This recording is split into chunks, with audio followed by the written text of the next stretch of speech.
Alright, good afternoon, good evening, and good morning sa mga viewers po natin dito kay Papa G Channel. Ito po ang ating update ngayon dito sa ating Maestranza, Fort Santiago. Ayan po, nakarating na po tayo dito sa may Fort Santiago sa paglalatag ng pilote. At abangan nyo po sa by Wednesday, meron po tayong pagbubuhos, may magaganap na maganda dito sa Wednesday po mga kaibigan. Ito po ay talagang pinagsasabay-sabay na po nila sa pagpalawak nitong ating esplanade mga kaibigan. Okay, ito na po ang ating Fort Santiago. Nakikita po natin ang ating Fort Santiago. Napakaganda na po ang ating Fort Santiago. Ang iba nating mga workers ay nandito na po sa loob guys, no? At dito sa kasalukuyan po mga kaibigan, nandun na po ang ating bako, no? Sila po ay naglilinis, no? Kumbaga kasi ang dati kasi dyan ay parking area kasi yan, parking lot, no? At marami pong mga nakaharang, nakabalandra ng mga semento dyan. At ngayon po ay nilinis na po nila. At yan po ang ating bako, nakikita po natin dyan, no? At doon sa baba, sa may tubig, may mga pilote na rin. At yun po ay tinitrim na po nila, pinuputol na po nila, no? Kumbaga yun ay pinapantay na po nila para sa paglagay ng mga yung tinatawag natin na pile cap mga kaibigan. Ayan, no? At kagaya dito sa ginagawa dito sa kabila, may mga pile cap na po yan. Ayan, no? At abangan po natin yan guys, kasi napapansin ko ay meron na po sila ng steel deck po mga kaibigan. Ayan, no? May mga steel deck na po yan, no? Ayan. Medyo malabo na po ating camera, medyo malayo po tayo. Steel deck po yan guys. At dito ay lalatagan na rin po nila yan. At nakikita ko naman ay meron na pong mga I-beam, no? May mga I-beam na po yan. Ayan. May pile cap na, may I-beam, tapos diyan maglalagay po sila ng steel bar, no? At ang lawak na po talaga ang nangyayari dito sa ating Maestranza Fort Santiago. Ayan guys, ito po ang ating update by Wednesday. Meron po magaganap dito na malaking buhusan, no, ng ating esplanade. At nakikita nyo naman, doon po lagi tayo nakapwesto dito. Doon po tayo lagi nagbablog mga kaibigan, no? Doon tayo nakatutok kasi di po tayo pwedeng pumasok dito for safety lang. Kasi ang sabi na may-ari, at shout out pala kay Sir GP, no? At di na po natin banggitin ang kanyang apelyido. At sa kay Sir Charles, no? Ang ating napaka-humble contractor mga kaibigan. Ayan po ang ating napakagandang tulay. Ayan. Talagang halos pinaganda na po ang ating Pasig River guys. At gawa po ng ating administrasyong Pangulo, President Bongbong Marcos, at ang ating First Lady Liza Araneta Marcos. Ayan po ang ating crane. At kasalukuyan po, gumagalaw po yan guys. Ayan po, nag-turnabout po siya. Nandun sa kabila, siya po ay magbubuhat ng mga pilote. Dito mga kaibigan, dito nagsisilsil po dito. At ilan yung nagsisilsil dyan? 1, 2, 3, 4, 5, 6, 6 katao po nasa baba ngayon, no? Nasa baba. Sila po ay nagmamaso.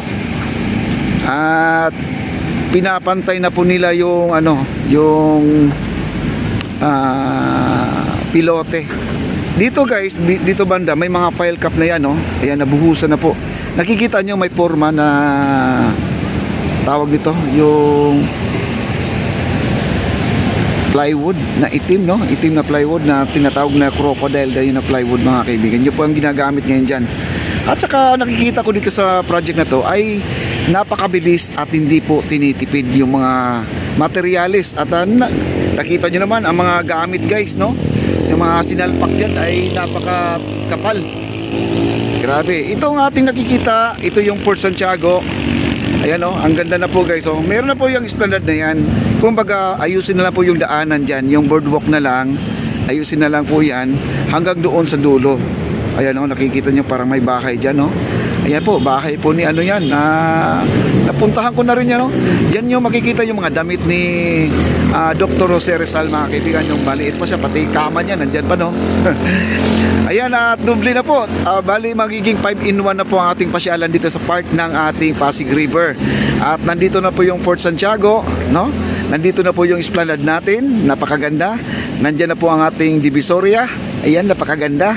Siyempre, ang ating Intramuros guys, no? At ang dami pong namamasyal dito, lalo ng mga foreigner. tinatangkilik po to ng ating mga banyaga guys, no? At ingatan po natin ang ating bansa, lalong-lalo na sa pagtatapon ng basura, kasi yun po ang nagbibigay ng problema po sa ating bansa. Yung kunting ulan lang ay baha na kaagad. Ayan guys, no? At dito guys, ayan nakita nyo naman. Ayan, no? Yan po ang curtain wall, no? Curtain wall. At nagsample muna sila mga 5 yatang block na nilagyan muna nila ng curtain wall. Nagsample muna sila. Pag okay, siguro naman guys, sa ngayon ay nagtatanggal na po sila ng yung forma para makita na po yung kung ano po ang resulta po ng kanilang curtain wall. Tapos, pag okay po yan guys, tuloy-tuloy na po yan, no? At Monday, Tuesday na po ngayon mga kaibigan, Tuesday na. At bukas po, abangan po natin yung pagbubuhos nila kasi ngayon ay nag-steel, nagre-reverse na po sila doon sa ibabaw ng ating steel deck mga kaibigan. At pupuntahan po natin doon, magla-live po tayo at sana po ay maabutan pa natin yung may naglalatag ng steel deck. At Wednesday, buhos na po, buhos. Wednesday ng gabi po sila magbubuhos, gabi po ang trabaho po talaga nila. At paalala lang po guys, ang ating workers ngayon, kahit sa gabi may trabaho po sila, no? Hanggang alas 12 ng gabi.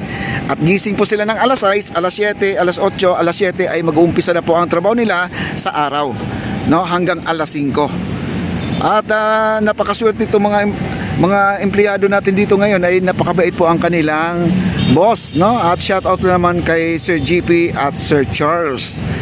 Ayan, maraming salamat po sir sa talagang napakabilis ng improvement dito sa ating maestranza, Fort Santiago. Ayan guys, dugtong na po talaga. Ayan, pasensya na po, may tayo, may ubo, no? Ayan, maraming salamat po. At sa mga laging nanonood dito sa ating live, maraming salamat po. At sa mga nag-subscribe, thank you so much din. Ayan po ang ating Fort Santiago. Ayan po ang crane, no? At medyo hindi po natin makikita masyado dahil against the light po tayo. At tuloy-tuloy na po sa ating pag-update, no? Ngayon ang ating tulay doon sa pinakadulo guys, yan, dulo na yan. Yun po ang Delpan, no? Tuloy na po ang kanilang project papunta doon sa ilalim ng Delpan. Ngayon meron na po tayong bagong crane, nandun na po, inassemble na po doon sa kabila.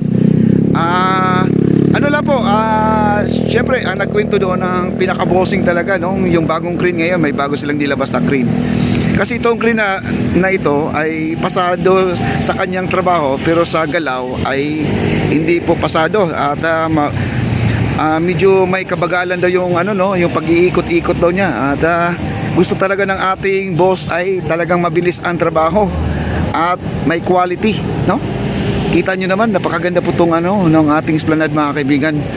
At nakakatayo ng balahibo guys, dahil ang ating project pala nito mga kaibigan, itong gawaan na to ay pang 1 taon po ito guys, itong gawaan na to. Pero ngayon, ginawa lang po nila ng 2 to 3 months lang po, buo na po ang ating esplanade.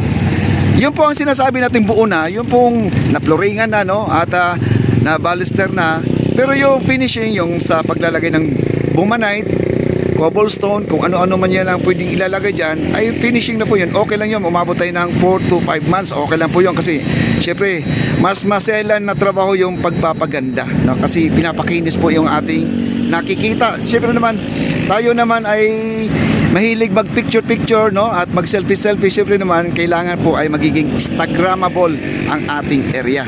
Lalong-lalo po itong Maestranza at Fort Santiago. Maraming salamat po sa inyong lahat sa inyong pagsusubaybay. Maraming salamat. It's me, Papa D Channel. Don't forget, like and subscribe po tayo and click the notification bell. Maraming salamat. Bye-bye po.